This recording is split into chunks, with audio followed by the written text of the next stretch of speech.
विद्यार्थियों, हम पढ़ रहे थे षष्ठः पाठः, जिसका शीर्षक था गृहं शून्यं सुतां विना, और यह एक जो नाट्यांश के रूप में आपके सामने था।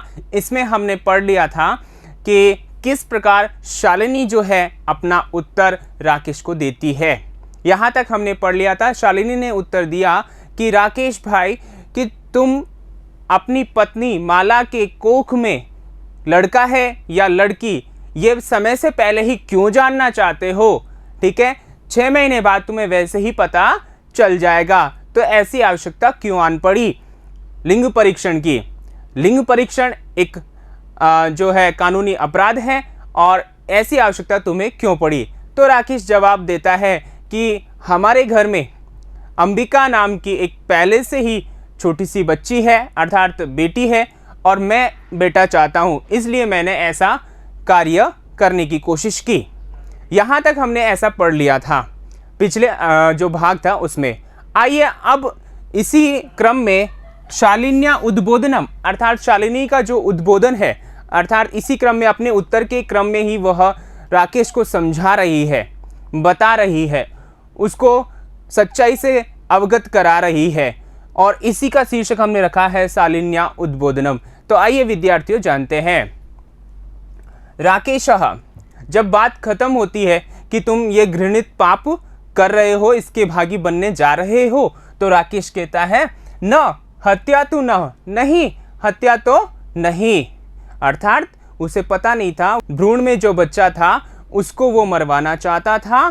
ठीक है, तो वह मर जाता तो हत्या होती, पाप होता। तो ऐसी स्थिति में राकेश कहता न, नहीं हत्या तो न, हत्या तो मैं नहीं कर सकता या करवा सकता। शालिनी कहती आगे, तर्हि किमस्ति निग्रहणं कृत्यमिदं सर्वथा विस्मृतवान् अस्माकं जनकः कदापि पुत्री पुत्रयोः विभेदं न कृतवान्। स सर्वदैव मनुस्मृतेः पंक्तिमाम् उद्धरति स्म। आत्मा वै जायते पुत्रः पुत्रेण दुहिता समा। त्वमपि सायं प्रातः देवी स्तुतिं करोषि, किमर्थं सृष्टे उत्पादिन्याः शक्त्या तिरस्कारं करोषि? तव मनसि यति कुत्सिता वृत्ति आगता, इदं चिन्तयित्वैव अहं कुंठिता अस्मि, तव शिक्षा वृथा। ऐसा शालिनी कहती है। तो इस गद्यांश को, इस नाट्यांश को पढ़ने के लिए पहले हम कठिन शब्दार्थों को जान लेते हैं। आइए विद्यार्थियों, निगृणम का मतलब होता है घृणा योग्य, सर्वथा यानी हमेशा, जनक यानी पिता, कदापि, यहाँ पर देखिए 2 अव्यय है, कदा धन अपि, और दीर्घ संधि हुई है, और जिसका अर्थ है कभी भी। दुहिता पुत्री, इयति इतनी, कुत्सिता बुरी, वृत्ति यानी विचार, वृथा यानी बेकार। ठीक है, अब आगे देखिए, हम अर्थ देखते हैं। शालिनी क्या कहती है? त्रहि तो, किमस्ति क्या है, निगृणम कृत्यमिदम, यह निंदित जो कृत्य है, ठीक है ना, वह क्या है? अर्थात जो तुम ये काम करने जा रहे हो तो वो क्या है?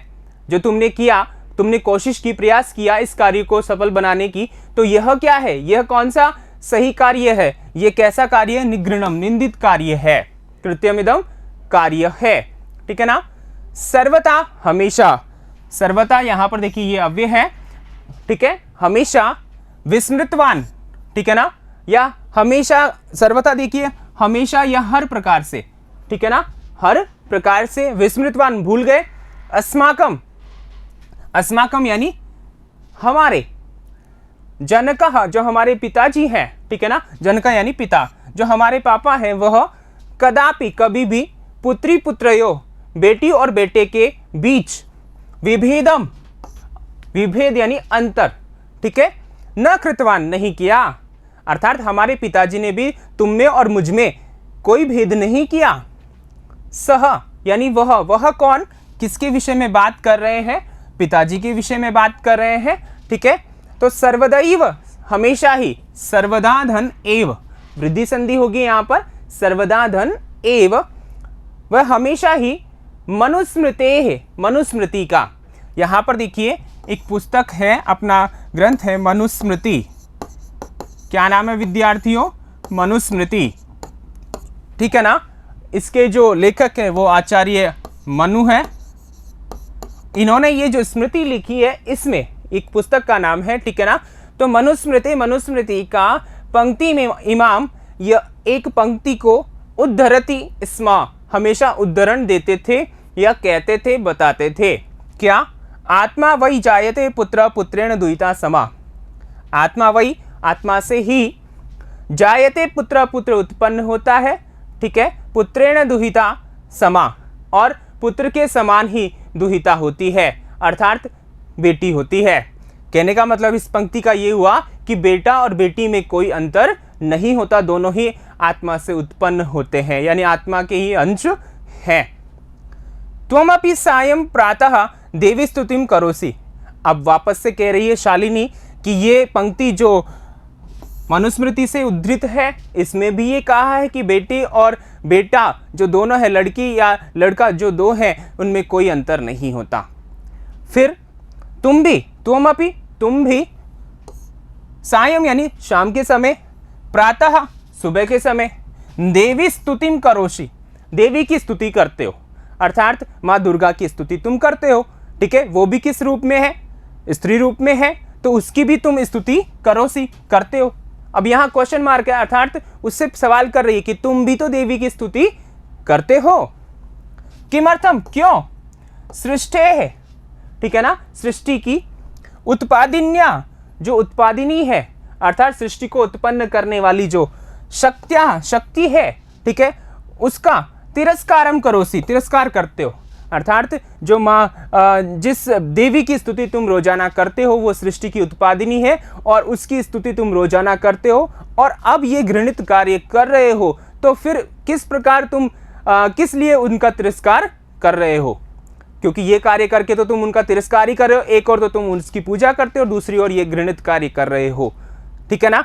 तो तुमने उसका उनका क्या किया है? देवी का क्या किया है? तिरस्कार किया है, ठीक है, या कर रहे हो।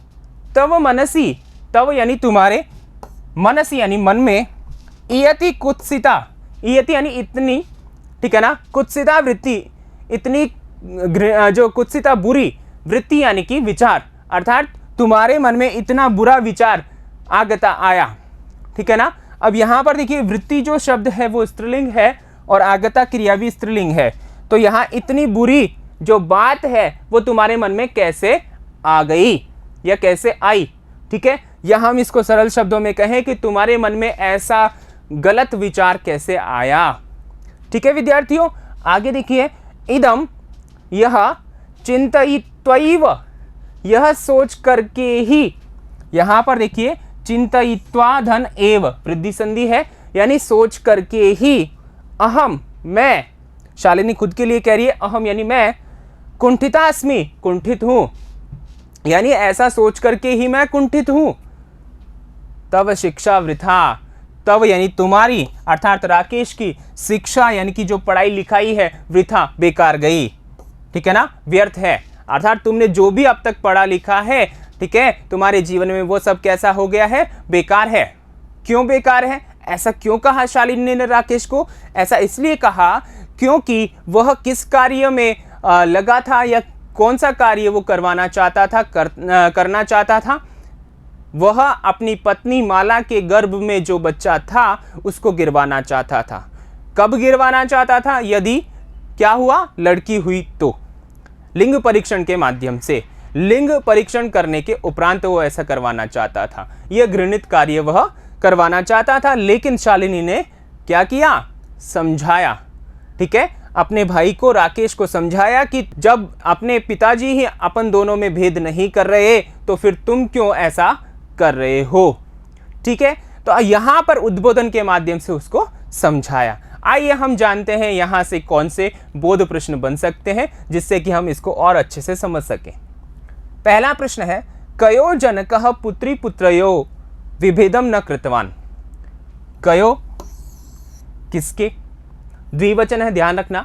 तो यहां पर हम किस पात्र की चर्चा कर रहे हैं? माला, शालिनी, राकेश और अंबिका, 4 पात्र हैं यहां पर। तो अब यहां जो एक ही पिता के जो संतान है वो कौन है? शालिनी और राकेश।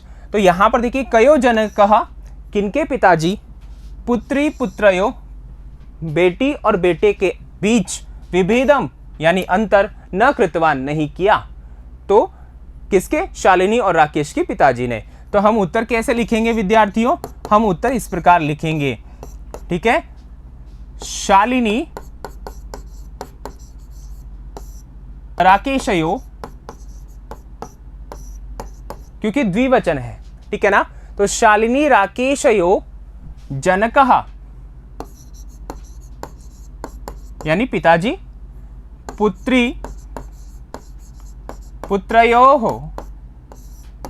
विभेदम न कृतवान, ठीक है। समझ में आ गया विद्यार्थियों? शालिनी राकेशयो जनक पुत्री पुत्रयो विभेदम न कृतवान, ठीक है। अगला प्रश्न देखिए, आत्मा वै जायते पुत्रः, यहां डॉट डॉट लगा दिया, ठीक है ना। पंक्तिरियं कस्य वर्तते, ठीक है ना। यह पंक्ति जो है वो किसकी है, किस पुस्तक की है? विद्यार्थियों अभी मैंने आपको बताया किस पुस्तक की है और आपने भी पढ़ा, ठीक है ना, मनुस्मृति की है। तो हम किस प्रकार लिखेंगे इसको देखिए, हम लिखेंगे आत्मा, इस पंक्ति को जितना लिखा है प्रश्न में वैसे ही हम वापस लिखेंगे, वही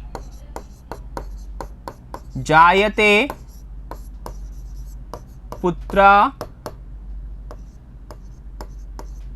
ठीक है, इति पंक्ति, ठीक है ना, मनुस्मृते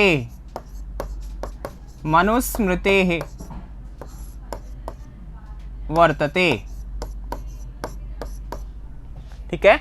अब यहां पर देखिए आत्मा वही जायते पुत्र, ऐसा वैसे के वैसे लिखना है जैसे प्रश्न में है, और आपको यहां पर कस्य के स्थान पर क्या किया आपने? मनुस्मृते है वर्तते, बस इतना सा लिखना है, बाकी प्रश्न में से आपको लिखना है, ठीक है विद्यार्थियों। आगे देखिए, आगे है कस्य मनसि कुत्सिता वृत्ति आगता, किसके मन में, कस्य यानी किसके, मनसि यानी मन में, कुत्सिता वृत्ति आगता, ठीक है ना, कुत्सित वृत्ति आ गई, अर्थात उसके मन में गलत विचार आ गया। किसके?